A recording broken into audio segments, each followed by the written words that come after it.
Hola compañeros, soy yo de nuevo, solamente para darles algunas conclusiones. El texto que van a ver en las diapositivas está sacado de nuestro tema tal cual y yo les voy a dar como algunas ideas que rescate de todo el texto, al igual que explicarles cada punto de los que vienen en la conclusión. Me gustaría comenzar porque aquí hablo de la perspectiva intercultural y esta es la que se da cuenta de cómo es la cultura y la materialidad de sus lógicas sociales. Entonces nos habla aquí de que supere las limitaciones del liberalismo y que se dé cuenta de los abusos que históricamente se han producido en nombre de tales derechos. Debemos recordar que sí, todos tenemos los derechos humanos de manera universal, sin embargo, el texto lo que busca es como que se relacione con las diferentes culturas y tengan quiten las distintas limitaciones que hay, ya que no todos, por ser seres humanos, contamos con los mismos recursos, culturas, tradiciones e ideales. Entonces, aquí nos habla sobre eso. Después pasamos sobre la interculturalidad, que ya habíamos quedado, que era el intercambio de ideas de una cultura a otra, y que bueno, lo que se busca es que la interculturalidad sea un horizonte y un proyecto para que puedan tener una mejor comunicación entre culturas, y la hegemonía, que la hegemonía es el dominio de una cultura sobre otra, no se imponga, sino que todas sean igualitarias y puedan tener un intercambio de ideas. En el siguiente punto nos habla sobre desde la discusión teórica hemos mostrado las aporías de la postura liberal en relación con la hegemonía cultural. Aquí volvemos a lo mismo. Esta postura liberal cruzaba los límites de los derechos humanos. Todos tenemos derecho a dar nuestro punto de opinión, a una casa, a un trabajo, a salud, pero en algunos lados ni siquiera hay hospitales. Entonces, esta postura liberal sobrepasa, haciendo que hayan abusos de poder y que la hegemonía intercultural o cultural que tienen las distintas culturas se interponga y no deje que los derechos humanos se den tal cual al 100%. Entonces, aquí nos habla sobre que para que sea posible la infinitud del proceso tiene que haber un proceso de reinstitución histórica. Tenemos que conocer más a fondo cada cultura. En el siguiente punto nos habla sobre el diálogo transcultural, que apunta a los mínimos básicos de la humanidad que aparecen en la traducción de casos concretos, desde las costumbres normativas de las minorías a las formulaciones jurídicas estatales y viceversa. Vuelvo a lo mismo, tenemos que tener más en cuenta que todas estas culturas tienen distintos ideales, por lo que las formulaciones jurídicas les dejan a un lado. Solamente se toma en cuenta como a la mayoría de las personas, y aquellas etnias o lugares rezagados se dejan de lado y no tienen como una involucración total con lo jurídico. No hay como una ley que les ayude en ese caso. Después nos habla sobre la necesidad de acudir a la experiencia normativa.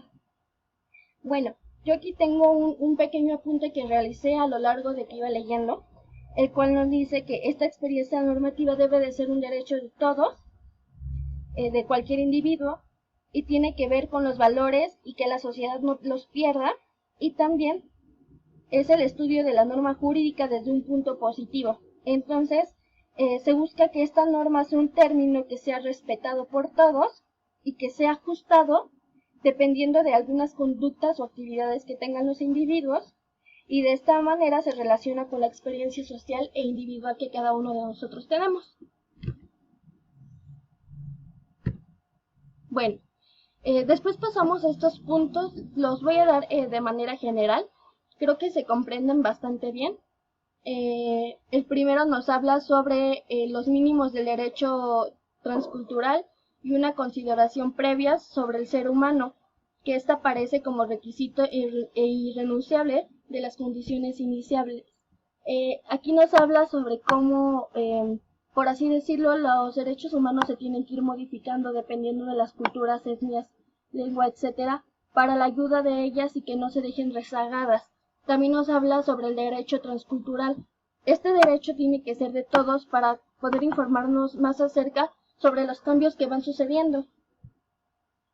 También hablamos sobre la antropología. Este punto es sobre lo más importante, por así decírselo. Se busca que la antropología no tenga este sentido de su ser sustantivo, sino se pierde como la idea que se tiene, sino que se tome en cuenta el ser humano desde su naturaleza y su manera de ser conflictivo en algunas cosas. Entonces, busca que la antropología tenga como un orden, por así decirlo, y que no se meta lo sustantivo, porque si no dejaríamos de lado aquellas comunidades que no tienen mismas tradiciones o costumbres que la mayoría de nosotros. Aquí hay un punto que me gustaría retomar bastante, y es que nos habla sobre la antropología, que la antropología podría aventar el radicalismo relativista. Yo busqué en algunas otras páginas y esto nos habla, el radicalismo se caracteriza por una postura intransigente respecto a una serie de principios humanistas, racionalistas y laicos, entre otras cosas. Y ser relativista sostiene que los puntos de vista de las personas no pueden tener una idea universal, sino que tienen que termina siendo una validez subjetiva y dependiendo del contexto y el lugar en donde se encuentren, va a ser tomada. Por lo tanto, aquí hablamos de que los derechos humanos sí pueden ser universales, pero tienen que tener pautas específicas para el apoyo de los individuos y su contexto. Alguna otra cosa otra cosa que me gustaría recalcar es que, bueno, estas perspectivas de la teología y la filosofía de la liberación deben de tener ética intercultural de la liberación también. Tiene que tener una memoria liberadora de las víctimas y del otro. Esto lo estábamos hablando cuando decíamos que buscando estos derechos humanos también se habían violado o superado los límites de los mismos y que históricamente no habían funcionado tal cual y no se habían dado como no se habían respetado pues a lo largo de nuestra historia. Entonces también apoyaríamos de cierta forma si estos derechos se volvieran como a concretar al 100% involucrando a todos los seres humanos y no buscando la felicidad igualitaria, por así decírsela.